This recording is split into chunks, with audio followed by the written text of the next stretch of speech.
근감소증이란 그런 근감소증이란 어떤 걸 말하느냐? 우리나라는 이제 조만간에 2025년 되면 65세의 노령층이 인구의 한 20%를 넘는 초고령 사회에 들어설 것으로 예상되고 있습니다. 이러한 인구의 고령화는 큰 이슈가 되고 있고 다양한 많은 관련 연구들이 진행되고 있습니다.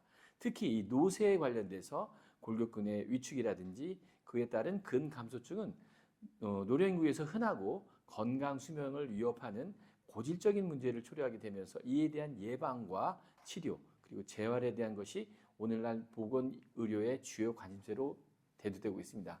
그래서 오늘 한번 5개의 한번 질문을 통해서 여러분께 이런 내용들을 전달해 드리고자 합니다. 그러면 첫 번째, 근감소증의 정의는 무엇일까요?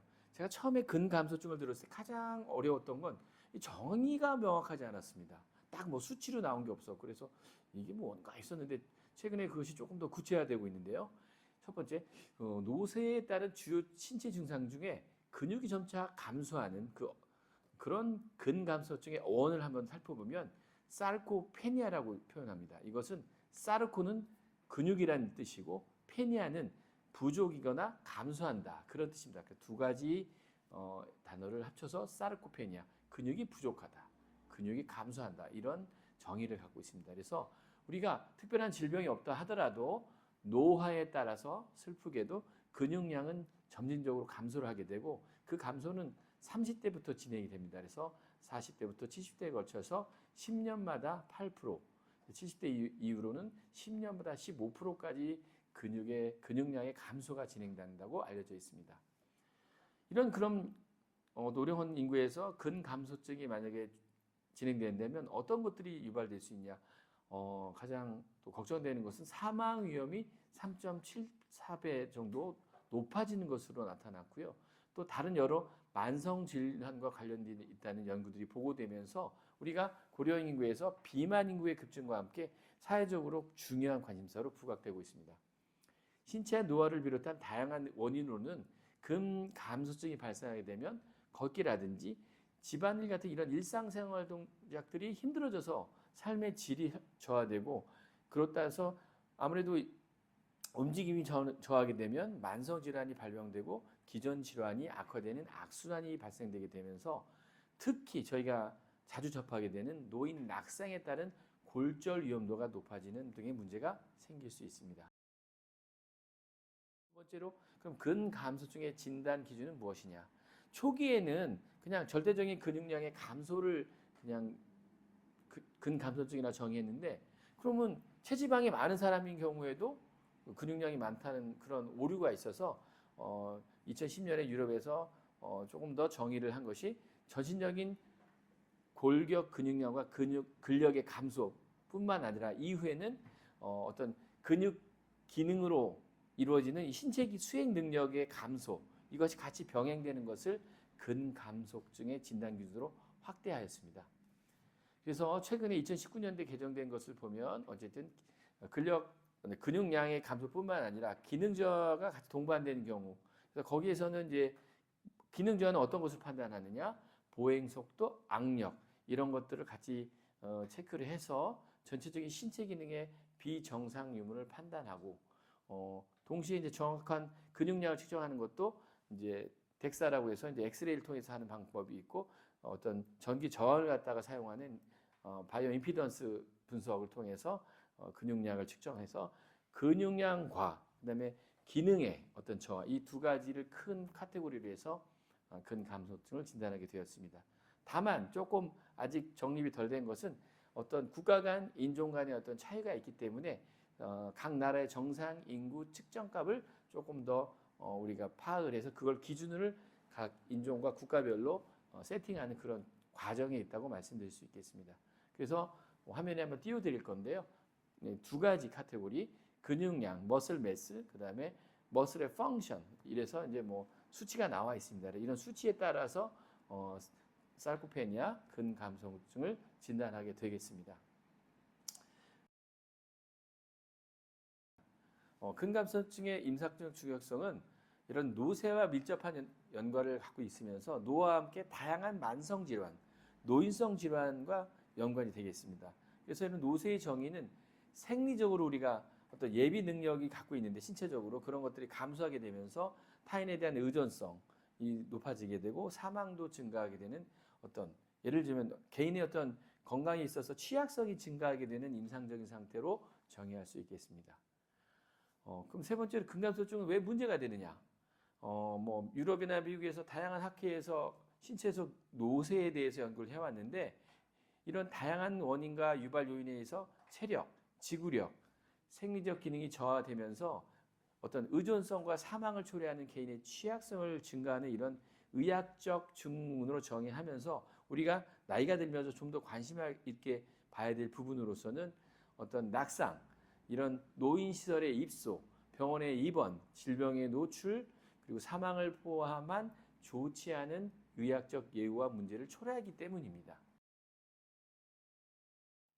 어떤 경우에 일어나게 되는가? 네 번째로 근감소증은 주로 어떤 경우에 일어나는가? 첫 번째로는 그냥 일반적으로 그냥 어떻게 보면 노화에 따라서 발생하는 자연스러운 과정이라고도 볼 수가 있겠습니다. 그래서 우리가 노화가 진행되면 근육에서는 탈신경화로 인해서 운동 단위, 모터 유니트가 소실되고 근육의 구성에도 변화가 생기게 됩니다.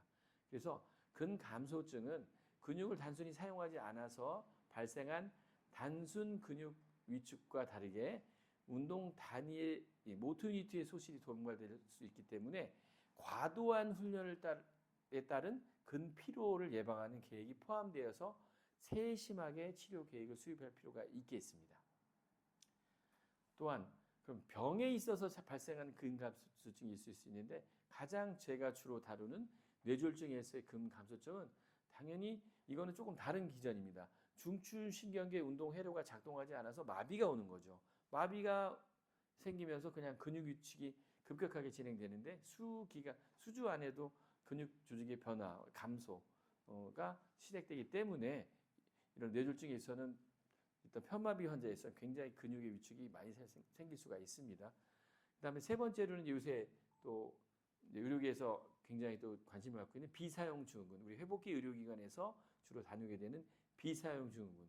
이것은 외상으로 인한 고정 또는 와상, 수술 및 중증 질환 발생 시 생기는 활동량 저하로 인해서 이런 생기는 비사용 중에서도 필연적으로 근감소증이 발생하게 되겠습니다.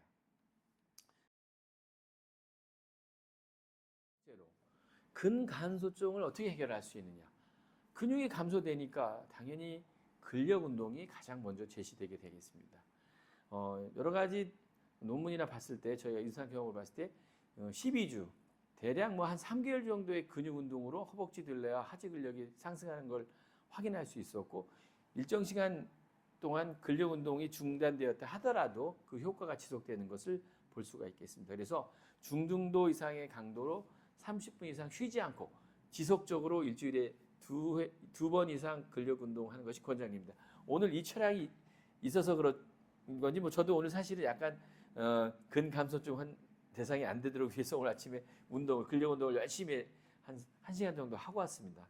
이런 규칙적인 근력 운동이 근감소증의 어떤 예방과 회복을 초래할 수 있고요. 유도할 수 있고요. 우리나라의 한국형 표준 진료 지침에서도 뇌졸중 환자의 근감소 및 예방, 근력 약화에 대한 회복을 위해서 근육 강화 운동이 권고되고 있습니다. 뭐 더 강조할 것도 없이 비사용 증후군에 있어서도 근력 운동은 근감소를 회복하기 위해서 매우 중요합니다. 여기 이제 화면에 다시 한번 띄워드릴 수 있는데 결국은 운동 강도와 방법 거의 관련된 주의사항이 여러분들이 잘 숙지하실 필요가 있겠습니다. 그래서 뭐 유산소 같은 경우에도 뭐 최대 심박수의 에서 60에서 80% 정도로 해서 주 5에서 7회 정도의 규칙적인 시소가 필요하고 준비 운동 필요하고 뭐 등척성, 등장성 다양한 근력 운동 수반하면서 유산소와 근력 운동이 같이 병행하는 것이 효과가 있다고 알려져 있고요.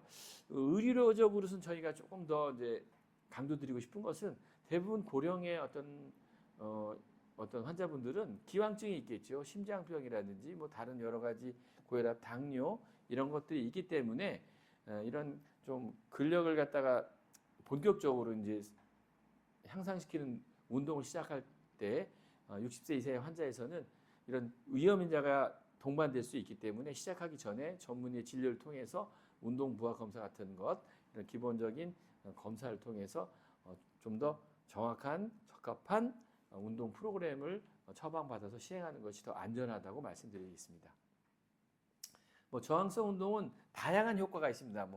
근력을 늘리는 것뿐만 아니라 혈당 조절이라든지 어떤 골밀도 상승에도 신체 기능을 향상시키는 데서 굉장히 기여를 하고요. 근감소성 비만들, 결국 근육이 감소되면 그것이 대부분 어떤 지방세포로 많이 변할 수 있는데, 그런 것들을 근력 운동을 갖다가 하면서 이것이 다시 비만도를 낮추고 대사 이상이나 심혈관계 질환의 위험을 낮출 수 있다는 연구들이 보고되고 있습니다. 동시에 어쨌든 당뇨에 있어서도 공복 혈당 장애, 당뇨병, 인슐린 저항성들을 갖다 완화시킬 수 있는 좋은 효과를 기대할 수 있겠습니다. 간단하게는 이제 악력이 우리 한국 성인이 있어 고혈압과 같은 성인병 유병률을 예측하는 인자로 굉장히 사용할 수 있다는 여러 가지 데이터들이 나왔습니다. 그래서 우리 연령의 증가와 함께 이렇게 급격히 감소하는 악력을 고려할 때 고령화 사회에서 다양한 근력 운동 속에서 악력과 같은 이런 간단한 우리 악력계도 있지 않습니까? 그래서 이런 걸 기구를 통해서 근력의 유지에 향상을 도모하는 것, 그것을 이제 조금 꾸준히 하다가 이제 주 2, 3회 정도 자기가 이제 준비가 됐다고 생각되면 고강도 운동 이런 것들로 연결되면서, 또 제가 또 강조하고 싶은 건 이제 하다 보면 운동이 재밌어지면, 저도 요새 굉장히 그거에 이제 관심을 갖고 있고 실천하고 있는데, 유연성 운동도 같이 병행을 한다면 아마 좀 더 건강으로 가는 길에서 효율적으로 진행할 수 있지 않을까, 그렇게 생각을 합니다. 유연성 운동.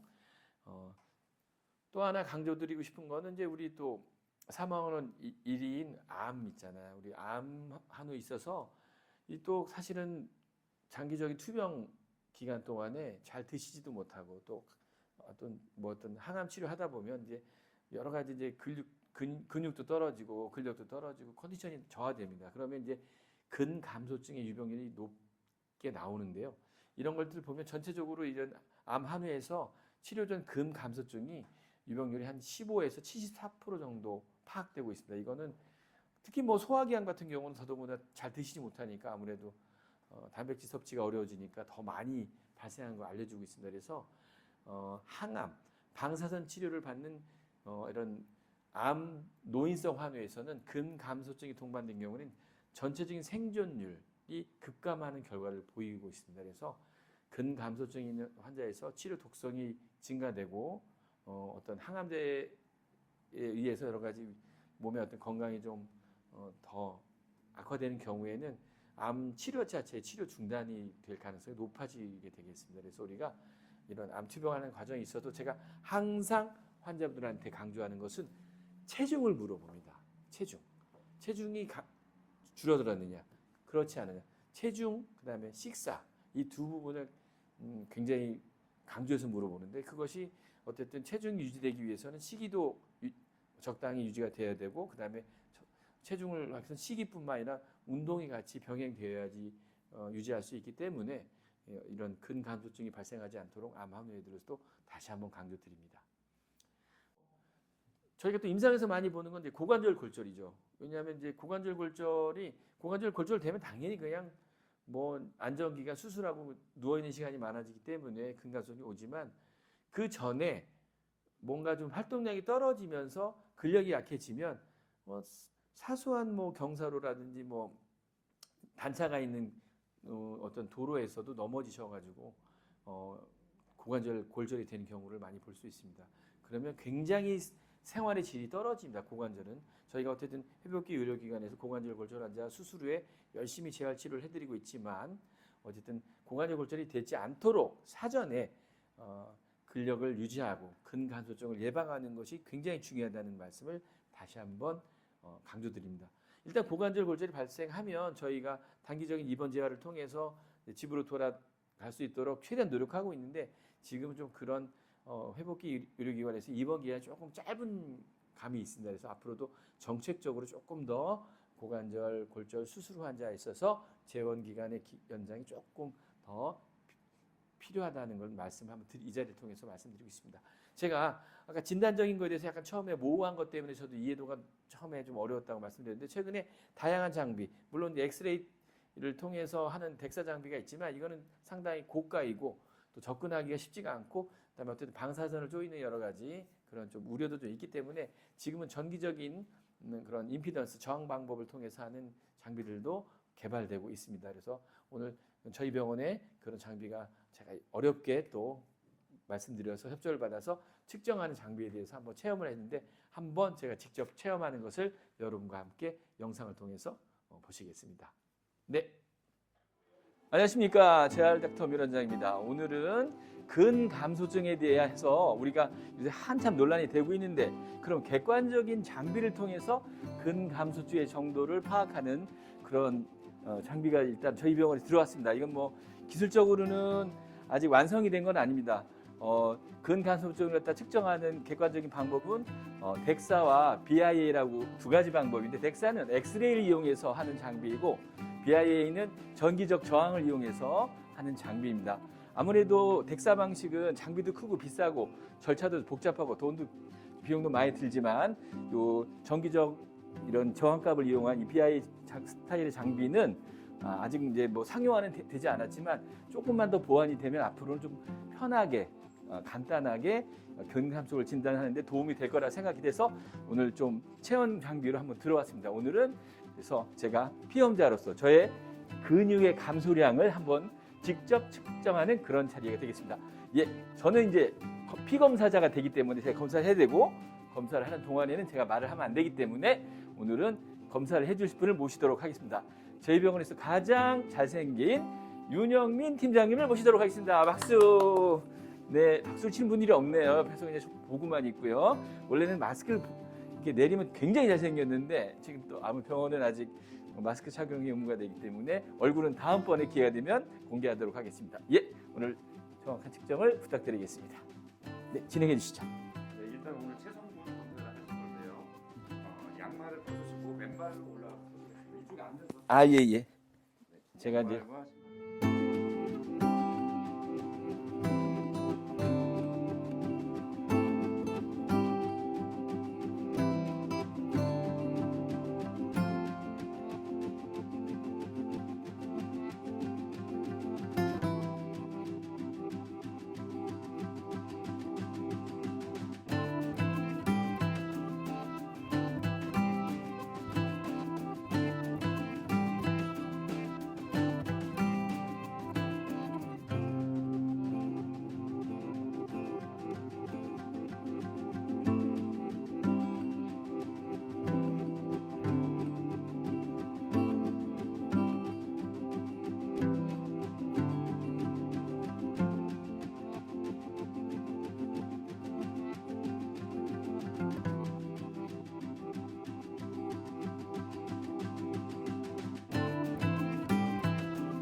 추가적으로 더 검사를 진행하도록 하겠습니다.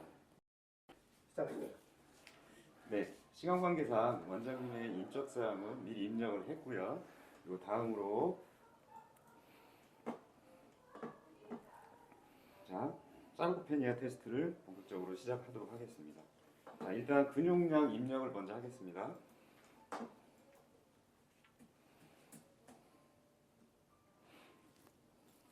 아까 체성분 검사한 결과에 의해서 그 결과에 나온 수치를 입력을 했습니다.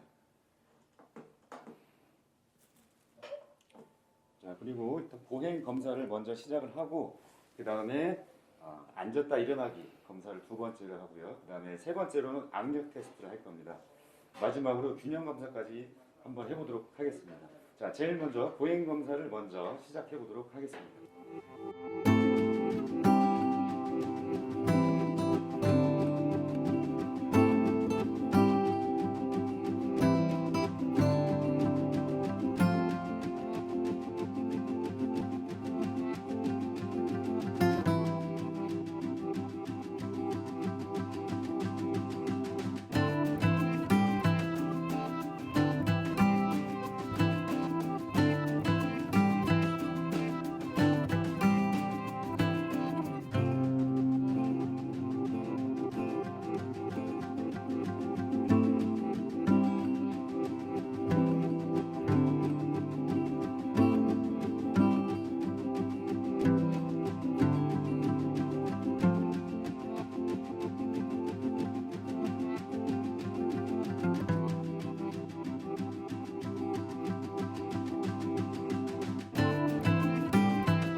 아유 고생하셨습니다. 제 결과가 어떻습니까? 정상일까요? 자, 결과는 여기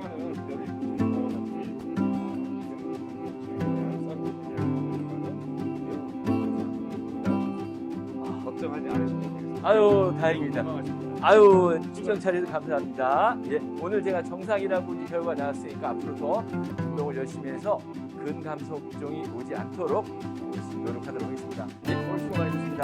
감사합니다. 흥미로운 어떤 모습들이 많이 있었죠. 저는 다행히 정상으로 나왔기 때문에 제가 사실은 뭐 예전에 다친 것도 아킬레스 다친 것도 말씀드렸지만 최근에 운동을 주 한 5회 정도는 시행하고 있습니다. 그래서 다행히 정상으로 나왔기 때문에 좀 뿌듯하고요. 앞으로도 열심히 저는 운동할 예정입니다. 그래서 앞으로 근감소증을 예방할 수 있는 방법은 결국은 다양한 운동 중에도 이제 근력 운동에 주안점을 둬서 하지만 그 근력 운동을 시행하기 위해서는 앞에 유산소 운동, 스트레칭, 정리 운동, 그다음에 균형과 밸런스 이런 것들에 대한 것들을 조금 더 종합적으로 잘 프로그램을 짜서 시행하시면 근육량과 근력을 향상시키고 어떤 근육의 단백질 합성을 증가시켜서 좀 더 효율적으로 우리가 근육량을 유지하고 더 늘리는 데 도움이 될 것으로 생각됩니다. 그래서 앞서 언급했듯이 근감소증은 비만, 당뇨, 고혈압, 다양한 염증 질환, 다른 만성 질환과의 상관성이 굉장히 높고 악순환을 야기시킬 수 있는 문제이기 때문에 막연하게 생각했던 식단 관리나 운동 어떤 프로그램보다는 체계적인 어떤 진료를 통해서 정확한 검사와 진단을 해보시고 받으시고 이를 바탕으로 각자에 맞는 어떤 치료 계획, 운동 프로그램을 짠 다음에 이걸 지속적으로 하는 게 중요합니다. 처음부터 너무 막 목표를 높게 잡는 게 중요한 게 아니라 일단은 운동하러 뭐 그걸 나가서 할 수도 있고 집에서도 추울 때는 비 올 때는 할 수도 있고 꾸준하게 하는 게 굉장히 중요하기 때문에 이런 꾸준한 실천 그리고 통합적인 관리 방법을 통해서 근감소증을 개선하고 앞으로 좀 더 신체의 어떤 기능을 유지하는 것이 앞으로 노령 사회에서 건강을 유지하는 가장 중요한 원칙이라고 생각됩니다. 오늘 근감소증에 대해서 여러분께 한번 말씀드렸습니다. 경청해 주셔서 감사드리겠습니다.